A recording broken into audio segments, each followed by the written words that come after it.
Okay guys, so like Mauricio was saying, there's a lot of code types, and if you really concretely understand what the different scales are measuring, it's going to let you make informed decisions if you have a code type question that comes up on the comprehensive exam. I have transferred my flashcards on code types onto slides. They will be uploaded onto Moodle, so everything that is here was my flashcards. Mm-hmm. Just neater, because the handwriting kind of got slurpy towards the end. So this is just like a general chart while we start off to kind of look at presentation in trends in symptomatology and elevations or lower scores on the MMPI, okay?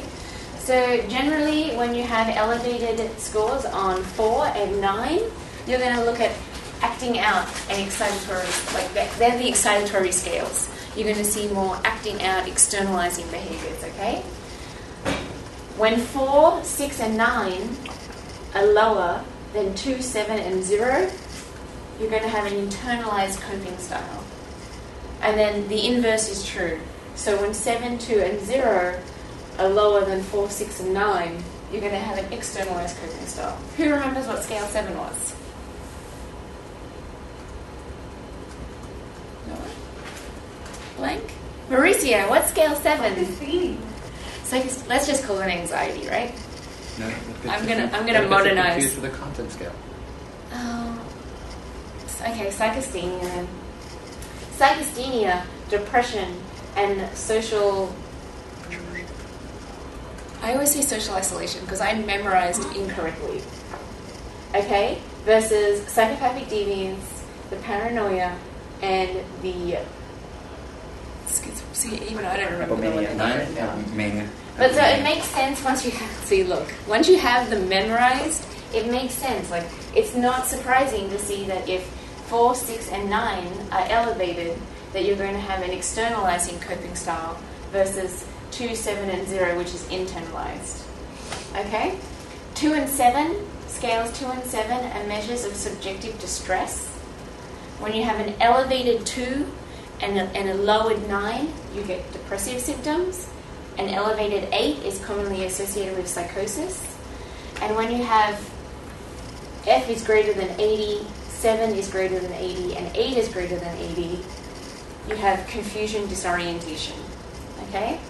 Elevations on 6 are suspicion and mistrust. Elevations on 7 are obsessiveness. Elevations on 4, 2, and 7 are consistent with alcohol and drug problems, okay? And you want to validate that by comparing them to the content scales. And then an elevated 9 and a lowered 2 is mania. Like, that's going to make more sense as we go into code types and you really completely understand and are able to memorize those scales. But that's kind of like a broad overview in terms of like DSM style patterns. Does that make sense to everyone? Nods, yes, kind of. It's all numbers, I know. It's hard to connect with. So code types. The 2-1 code type. 2, depression. 1, hypochondriasis. Okay? So people that have elevations, and remember, to have a code type, you have to have the 2 scores with at least a 10-point difference between the next highest scores. Does that make... I have to talk about it. And they have to be in the clinical range. And they have to be in the clinical range. Thank you, Mauricio.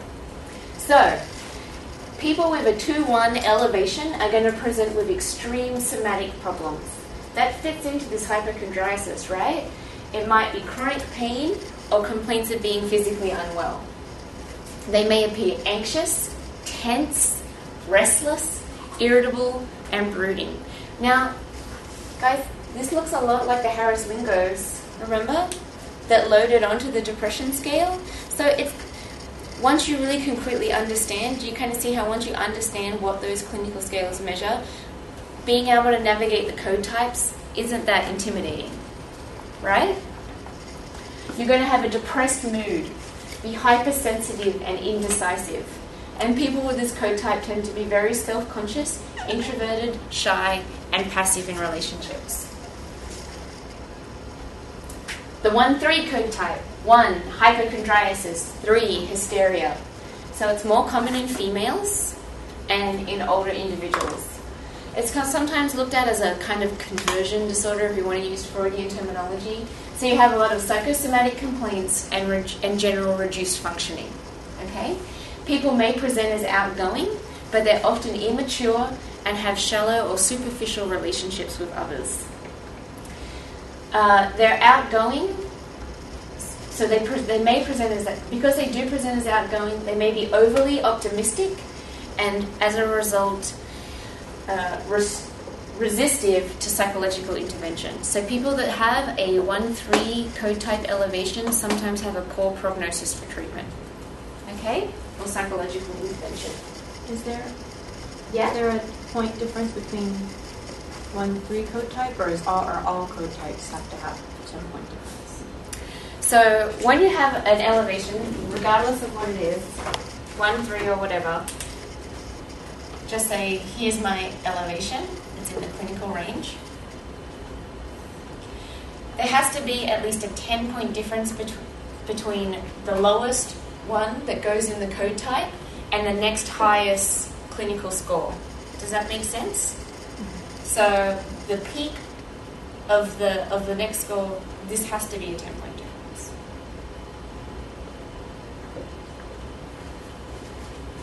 Because if you don't have a 10-point difference, then you're just looking at a less distinct pattern. In order for it to be a code type, it has to be a really specific and somewhat partitioned element to be classified like that. Did I explain that enough? Yeah. So if, let's say, well, not with and then just say everything else is like. So with let's say with the 1-3 code type, are you saying that from those two, the next scores below that need to be at least 10 points below that? What if it was like 1 and 3 were very separated, and then there was like a 10-point difference between the ones below that? Yeah. Still a code type. It's still a code type. Okay. It just is that oh, I didn't repeat the question. Sorry, I'm really bad at that. So the question was, even if there is a large discrepancy between the two scales that are going to make the code type, say more than 10, as long as there's a difference between the next lowest scale, that difference is 10, then it still counts. So really, as long as these guys are in the clinical range, the criteria is that they're in the clinical range, this difference doesn't matter as long as the difference between the lowest score and the next highest one are at least 10 points. Kim looks confused. So the difference between the lowest non-clinical scale and the clinical? Yeah, so, okay. Can you explain it better than me? Oh, I don't know if I'm explaining it. I just don't want to continue to confuse. So in general, like, it doesn't matter if it's clinical or not. In order to have a defined code type, which is the only ones that you can interpret, there needs to be a 10-point difference between whatever you're considering the code type and the next highest score. Oh, that's a better way of saying it. Regardless of what it is. Because, like, say you have this one and then this one were not 10 points, then that wouldn't be a code type, because you have to consider this as well. So you need whatever the, like, 2 or 3 highest are, and then a difference between them between that and the everything next. else. Right. Of at least 10 points. So there are, like, the ways that you would go in interpreting scores is you would look at, like, peaks, sort of like elevations, separate, like, by scale, or you can look at code types. Looking at code types is more validated than looking at individual elevations, because they're things that are, like, sort of like looked at together as clusters. So that's why we need to, like, go over them and, like, know them for the comps. And I don't remember this from class, I should know this, but you can't have more than one code type then. You can have like a 1-3 and then right, it's only one. There are certain, so the question is you can't have more than one code type. There are a set number of 3-point code types, and there's even a 4-point code type. 2, 4, 6, 8. But you couldn't have this and then this over here. Only one code type. So if there's not a defined code type, you'll look at individual elevations and speak of them separately.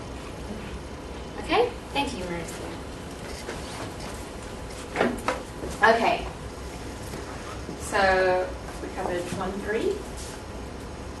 1-4. 1, hypochondriasis. 4, psychopathic deviance. Okay, so you're going to have the hypochondriacal symptoms. They're going to be indecisive and anxious. They're also going to be dissatisfied and pessimistic. So you're going to have a person with a 1-4 code type often presents as grouchy. And it's commonly associated with alcohol abuse. Obviously, like I said, these are direct manifestations of my flashcards. I'd really encourage you guys to, in the Graham book, it goes through and it gives a lot more in-depth explanation of what those code types are. And this is just a very brief synopsis of key elements of those code types, okay? It's not a beginning and end definition of what they are. You'll find that in here. Growth Mernat also goes over bullet points for different code types, which is very useful. So either of the two are worthwhile. And also, when you're as Zoe's talking about these different code types, I encourage you to think about how they're how you could come up with these same sort of traits if you logically look at what the individual scales are and what they each contribute. And that's why I've listed them. Okay, so a 1-8 code type. 1, hypochondriasis. 2, the schizophrenia scales. Because you're going to have access to these slides, while I'm talking about it and while you're looking at the description, like Mauricio was saying, try to logically think about how elevated scores on 1 and 8 fit this description. Try to make it a more conceptual understanding than just more of a rote memorization, because it's really going to enrich your knowledge of MMPI, your knowledge of personality assessment, and make you a lot more successful, hopefully, at answering questions on the comps. Okay, so a person with a 1.8 has long-term psychological problems. They have issues with hostility and aggression. They lack adaptive expressive skills. Okay? They're non-trusting and often nomadic. So think about how these load on to those different things. Non-trusting, often nomadic. What was Mauricio saying before? Scale 8 schizophrenia is commonly really pulling for that isolation, withdrawal aspect, okay? More so than the delusional thinking. So it makes sense that they would have this non-trusting outlook, okay? They're also going to have bizarre somatic complaints. That feeds into the hypochondriasis scale, all right? Treatment is really, really difficult with someone who has a 1-8 code type. They have severe, chronic, unusual, intractable symptoms. Their outlook is not good. Okay, a 1-9. 1, hypochondriasis. 9, hypomania. Individuals with a 1-9 code type are extremely distressed. Anxious, tense, restless. They have somatic complaints, again, because they have that elevation on scale 1, right? However, because they have more manic symptoms, they're really ambitious. Think about someone in a manic episode. They want to do everything. I have so many ideas. I'm doing it. I have so many ideas, but I have a lack of clear goals. I have all these ideas, but I don't quite know how to get them. I can't sequence things enough. I can't put all the pieces in place to be able to achieve those goals. Does that make sense? That kind of fits with how we think about someone who's quite manic in a clinical sense, right? And so as a result, they become readily frustrated. They often tend to be passive dependent in their relationships with others and have a passive dependent personality style. And it can be seen in individuals with brain damage. So when you have individuals that have brain damage, they have associated deficit that they're learning how to cope with or are unable to cope with, and that can sometimes feed into this presentation. They're ambitious, they want to do something, they used to be able to do it before, but now they can't. They get frustrated because they can't do it, and they can't quite figure out how to get it done an alternate way. Does that make sense? Yeah? Okay, I see nods. The 2-3 code type. 2, depression. 3, hysteria. They're nervous, tense, and worried. Sad and depressed. Not a nice combination. They often present with fatigue and exhaustion. So they have an element of physical weakness. All that worrying and being sad is wearing them out. Okay?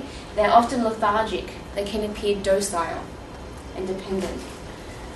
because they're depressed and anxious, they have difficulty initiating things. And they are easily hurt by criticism. Okay?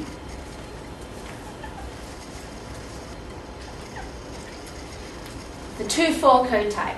2 depression, 4 psychopathic deviance.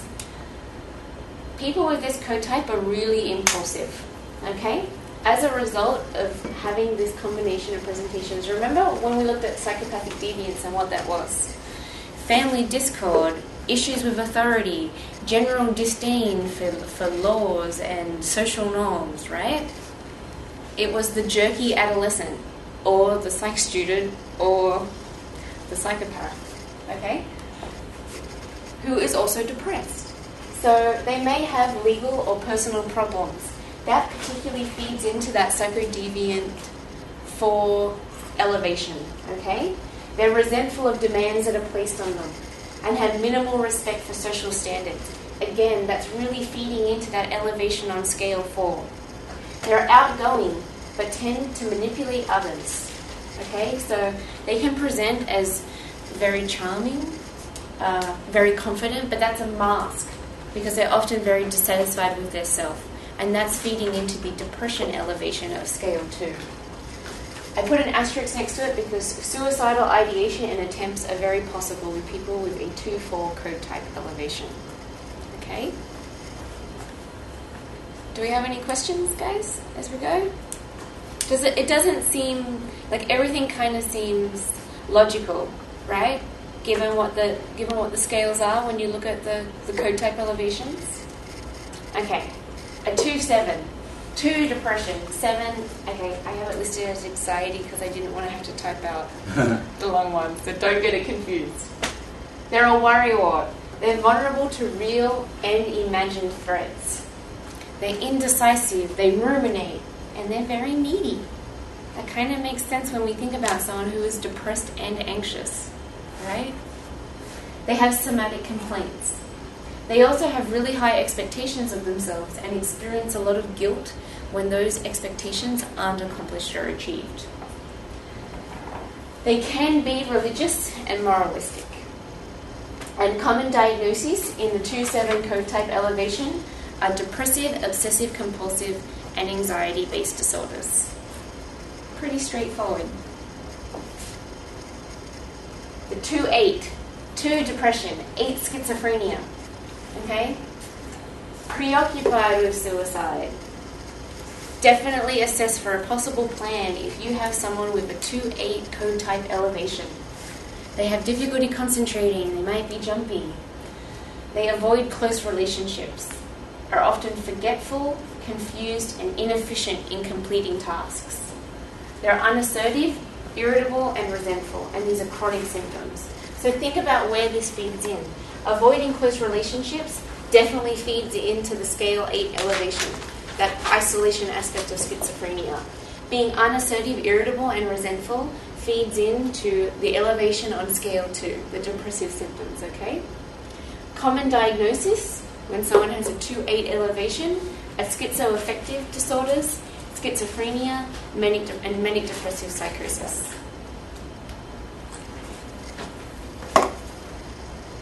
2-9, 2 depression, 9 hypomania. I don't know. Likely bipolar disorder. Previously known as manic depressive disorder. Okay? Really straightforward. You're going to want to assess for possible drug use. Okay? Now, someone with a 2-9 elevation can be narcissistic and very self-centered. They have a desire to be a high achiever related to the narcissism, but often self-sabotage due to low self-worth. Alright? There's a history of depression, and alcohol use is commonly used as a way to escape their pervading feelings. Alright?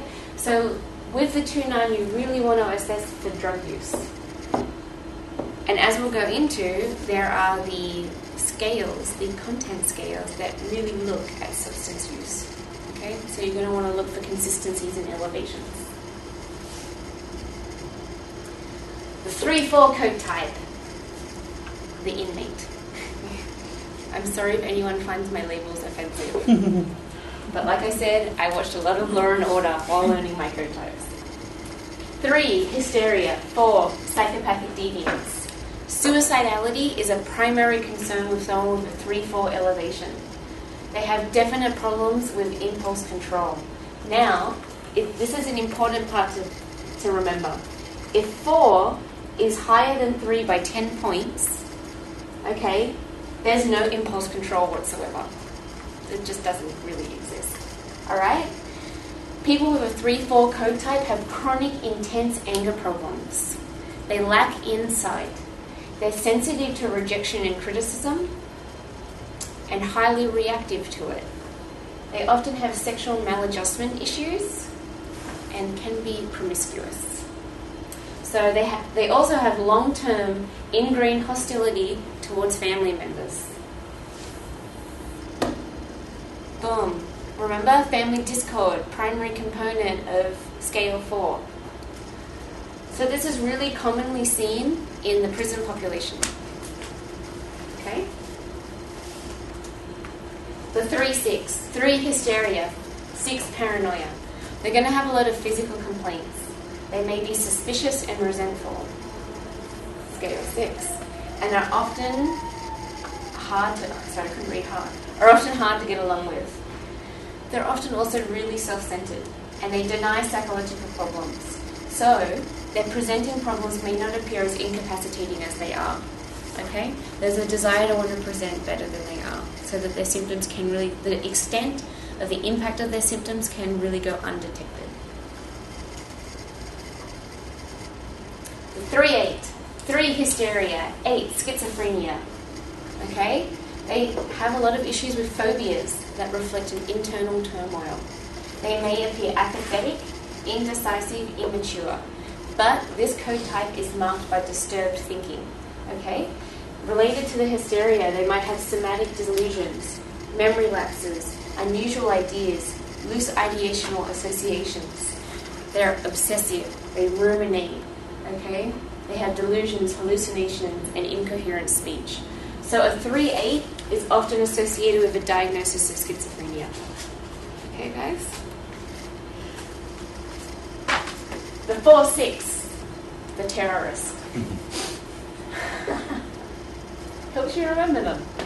4, psychopathic deviance. 6, paranoia. Okay? This person believes that things are never their fault. Okay? They are driven by a need to attract sympathy and attention from others. They're incredibly self-indulgent, and they place unrealistic demands on others. The 4-6 individual is narcissistic and immature, and they resent authority. So a diagnosis of paranoid schizophrenia is commonly associated with the 4-6. It's like the Unabomber. Okay. The 4-7. 4, psychopathic deviance. 7, not anxiety, but the abbreviated version. So they have symptoms of anxiety, okay? They're going to report exhaustion. They're going to be unable to face the demands placed on them on a daily basis.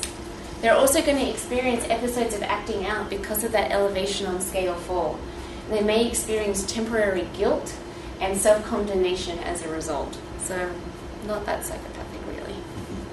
They're going to also experience vague somatic complaints and require frequent reassurance of their self-worth. Okay? Somatic complaints actually come up on a lot of the code type descriptions. 4-8, the serial rapist. People are laughing at my... I'm telling you, Law and Order, guys. Law and Order code types. 4, psychopathic deviance.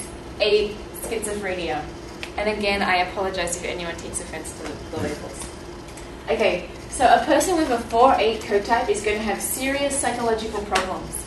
Again, like at the previous code type, they're going to blame others. However, because of the elevation on 8, in addition to number 4, their presentation is marked by odd, non-conformist behaviors. Okay? They resent authority. They have impulse control problems related to elevation on 4. They also have obsessive sexual thoughts and odd sexual habits. Can have. Sorry? They Can, can. not, yes, thank you, Mauricio. In my study, what they just did. They can have, all right? They have a history of underachievement, and they're very distrustful. So they generally avoid having meaningful relationships with people, and they have an impaired ability to have empathy for others. So a diagnosis common of someone with a 4-8 cotype elevation is antisocial personality or paranoid schizophrenia. Okay. The 4-9. Is this helpful to everyone? And I keep saying it because this is a good way to learn what the clinical scales are. It's just like rote memorization. So 4, psychopathic deviance. 9, hypomania. Alcohol abuse is a huge issue, okay, with people with a 4-9 elevation. Their behavior is marked by fighting, stealing, and sexual acting out. Okay, definitely kind of an interplay of 4 and 9. They have a general disregard for standards and values, definitely feeding into that elevation in scale 4, right? And they have an underdeveloped conscience. So they typically tend to be antisocial, impulsive, and overly self-indulgent. They also have a low frustration tolerance, and that's usually manifested in having a really poor work history. And they are incapable of they can be incapable of deep emotional and meaningful ties and relationships with others. Okay? The 6-8, 6 paranoia, 8 schizophrenia. Okay? The schizophrenic presentation or elevation is associated with emotional apathy or the appearance of emotional apathy, withdrawal, and insecurity, and definitely fragmented thinking, okay? They generally present as a result of these things with very poor judgment and a really blunted affect, all right? There's a preoccupation with abstract matters, and often people with this elevation have a rapid and incoherent way of speaking. So we talk about the schizoid lifestyle, okay? People with the 6-8 cotype are most comfortable living alone. And a way to think about this, I guess, is like looking at, who was that brilliant mathematician? Nash? Mm-hmm. Right? Did everyone see that movie? Or you've seen like representations of people who suffer from both paranoia and schizophrenia, and they have little notes all over their door, or they're the people that like line their windows with aluminum foil because they're CIA satellites or whatever. I'm not very good at thinking impromptu. But when we think about that schizoid lifestyle, that's really what I'm going for. Like anyone who's worked with people who suffer like those chronic and pervading symptoms, like it's just someone who is really unwell and really detached from reality and really comfortable like living in and experiencing their own isolated and life, which is marked by a general detachment from reality. Okay? The 6-9, 6 paranoia, 9 hypomania. They're tearful, trembling when they present. People with the 6-9 are overly sensitive, mistrustful, and anxious. And they may withdraw into fantasy after a severe setback that they experience. Okay? That's really important to note on someone with a 6-9 cotype elevation. So they may exhibit signs of a thought disorder, specifically delusions, hallucinations, and again, incoherent speech. People with a 6-9 really have a strong need for emotional interaction and support and that general element of affection. However, they have a lot of difficulty expressing themselves emotionally, and as a result, their emotional needs. So they're really marked by this desire to want to be loved, but they are unable to communicate that. Okay? But they do have presentations as being really passive dependent because of that need for affection. Does that make sense to everyone? Any questions so far? Is this helpful? Months? Yes? 7-8. 7, anxiety. 8, schizophrenia. Marked by a lot of experience of turmoil. So people with a 7-8 may admit to problems, but they again are incredibly passive dependent. Alright? Because of that elevation on scale 8, they tend to be really isolated. They can be depressed, have poor judgment, but they're really pessimistic and ideational, and they often engage in episodes of fantasy as a coping mechanism. All right? The 7-8, this is really important, is marked by chronic feelings of insecurity, inadequacy, and inferiority. Okay? That's that schizophrenia elevation feeding on the 7 elevation in those more anxiety type presentations. Does that make sense? Like that interplay? Okay? So a diagnosis common of someone with a 7.8 elevation are psychotic disorders and anxiety disorders. We're getting through them. There's a lot, but... Okay. The 8-9 code type. 8, schizophrenia. 9, hypomania. Serious psychological disturbance, okay? People with an 8-9 tend to be socially withdrawn and isolated. That's that scale 8 again. And they have poor sexual adjustment, or can have poor sexual adjustment. But because of the elevation on scale 9, they're also hyperactive and really emotionally labile, all right? They can become really agitated as well. And they have that grandiose thinking that Mauricio was talking about earlier. So they're really self-centered. They can be infantile. And they demand a lot of attention. All right? Despite demanding a lot of attention, they really avoid close relationships. Again, feeding into that elevation on scale 8. And they have they can have odd, unusual, or autistic-like behaviors. I say autistic-like because it's a shortcut to being able to, we can all think about stereotypic presentations of autism, like that sensory integration issue, the avoidance, the general disconnectedness of emotional expression. I use that as a shortcut term for you to be able to think about a lot of symptoms presenting at once. Does that make sense? Okay. And occasionally, there can be presentations of neologisms and the presence of echolalia, okay? Which is more related to the elevation on scale 8. Okay, 3-point code types. Getting excited. So the 1, 2, 3 code type. The 1, 2, 3 is referred to as the neurotic triad, okay? Think about what 1, 2, and scales 1, 2, and 3 are. Hypochondriasis, depression, and hysteria. Right? We're all a little bit Freudian. Kind of makes sense that would be the neurotic triad.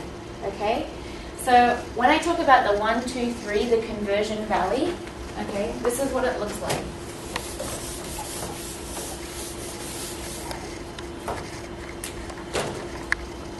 High 1, 2, 3. Okay? Conversion valley. 1 and 3, hypochondriasis and hysteria are higher. Depression is lower. Okay? People with this presentation, all right, and it's the 10-point V, experience emotional problems, but they are usually manifested in somatic complaints and concerns. However, if scale 2, which is depression, is higher, so let's have it be more like that, okay, both depressive and somatic symptoms are able to be expressed. Does that make sense? Getting some confused looks. Does anyone have any questions about it? Could you just repeat that again? Okay. When the 2 is not as low. So when the 2 isn't as low, all right, if the 2 is really low, think about what a low score means. It means that they're really not endorsing any depressive symptoms. They're endorsing more somatic symptoms, okay? And it's thought with the conversion valley that the somatic symptoms are their expression of, like they're unable to directly express depressive symptoms, so they manifest them more through somatic complaints, right? As the score on scale 2 becomes higher, they're being able to endorse more typical or direct depressive symptoms. Does that make sense? So they rely less on somatic manifestations of their depression, and they're able to express both. Does that make more sense? Yeah? Thumbs up? Yeah, Kim? But all three have to be in the clinical scale, clinical level. No. Yes. Sorry. Yes, they do. And the same thing between the lowest, you have to have a 10-point difference between that code type and the next elevation.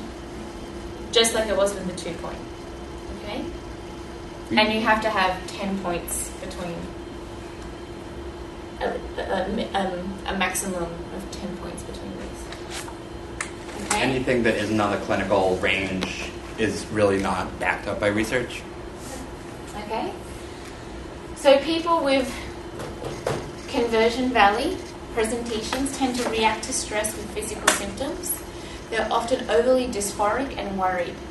So they're passive, but they can sometimes be hostile, right? Because they have an elevation on the hysteria scale. They generally have a low sex drive. However, this is important. If 1, 2, and 3 are all high and don't really present, so instead of having like the valley or the V shape, you have something like this, all in the clinical range. 1,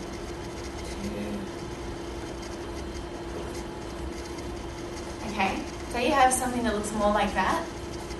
All right. It no longer becomes the conversion valley presentation. A 1, 2, 3, where 1, 2, and 3 are all high, is more indicative of symptoms of a vegetative depression. Okay? That's important to know. All right. The 4, 5, 6. The 4, 5, 6B. Same as we just did here with the conversion valley.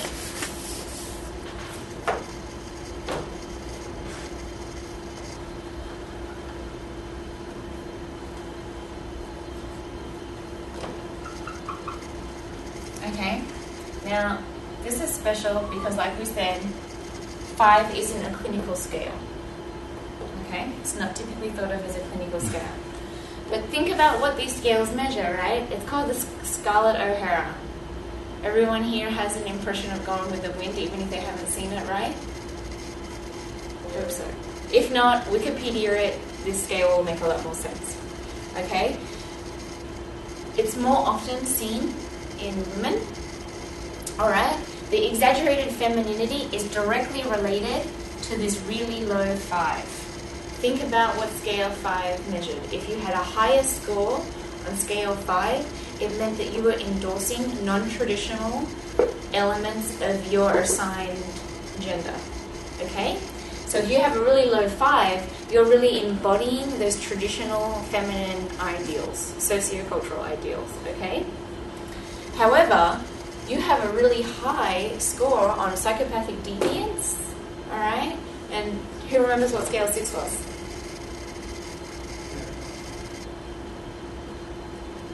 Paranoia? Paranoia, right? Because of these elevations, you are very adept at covert manipulation. You're also hypersensitive and you're somewhat antisocial. Okay? The Scarlett O'Hara.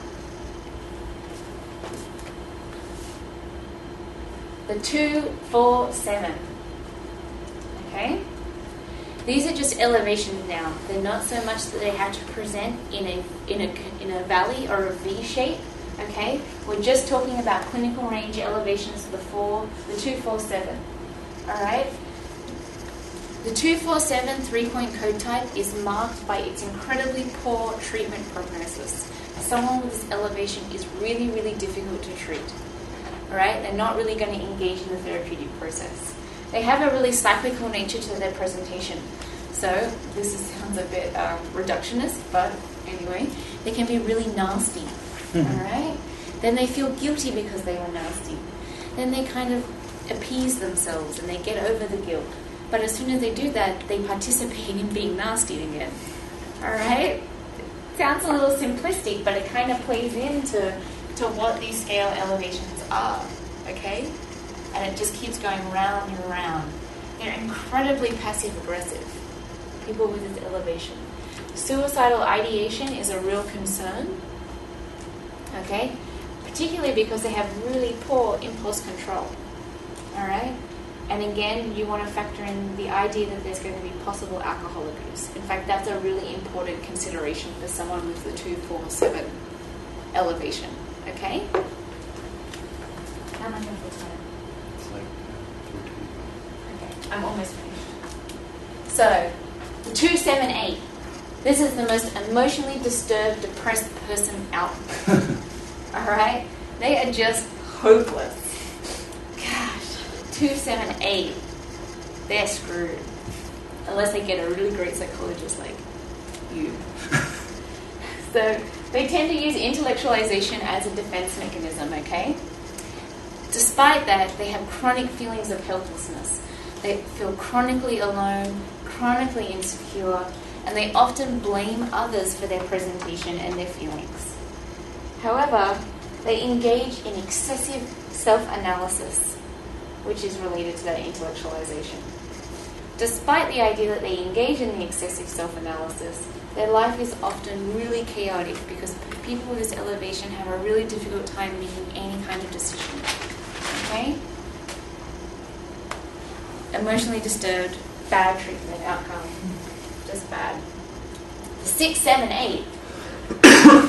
The psychotic valley.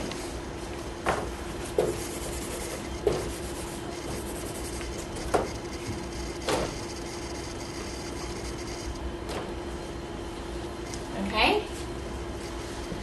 I'm going to be really brief because these are, like, remember when we were talking before about neurotic versus psychotic scales? Here's the psychotic scales, okay? It's really commonly associated with presentations that resemble or are consistent with a diagnosis of paranoid schizophrenia, right? Or how we think about paranoid schizophrenia. However, a really important thing to take into account is that if L and K are higher than F, okay, think about it, you have a really possible defensive profile, okay? That's something to really take into account with this one. Does that... Yeah.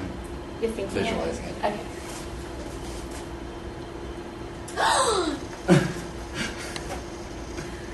Our favorite, guys. 2, 4, 6, 8. Who do we appreciate? Borderline. That was my little cheer. Because at the end of studying all these code types, I kind of needed to cheer. Okay? So, not meaning to be disrespectful to anyone who may experience BDPV. Okay? So, elevations on scale 2, depression, scale 4, psychopathic deviance, scale 6, paranoia, and scale 8, schizophrenia, are common manifestations of people with borderline personality disorder or borderline personality disorder coping styles. Okay, however you want to cut it, this is what that elevation looks like. Okay, and when you think about it, it makes sense. Splitting behaviors, fragmented thinking, isolation, idealization, like the complexity of that diagnostic presentation really makes sense when you think about the fact that there are 4 elevations on the clinical scales, right? And kind of why we tend to think that it's such a complex diagnosis and really such an intractable one and really difficult to treat because of these elevations, okay? And I think that's it. That is it for me and co-types. And that's just about... Oh, and there was one thing that I have to point out. Okay, guys? The one thing that I had to point out to you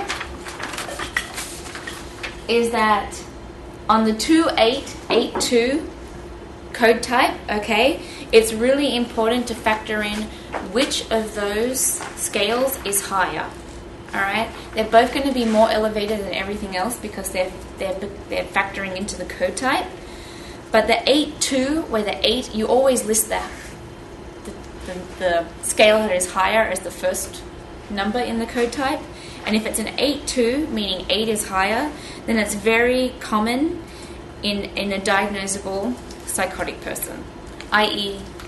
the person has a really psychotic presentation. However, if it's a 2-8 and 8 is a higher scale elevation, then you have a really severe depression, okay? So severe that the person continues to ruminate and that can manifest in a paranoid type presentation. Okay, they become so depressed. It's like everyone hates me. Everyone doesn't want to be near me. Does that make sense?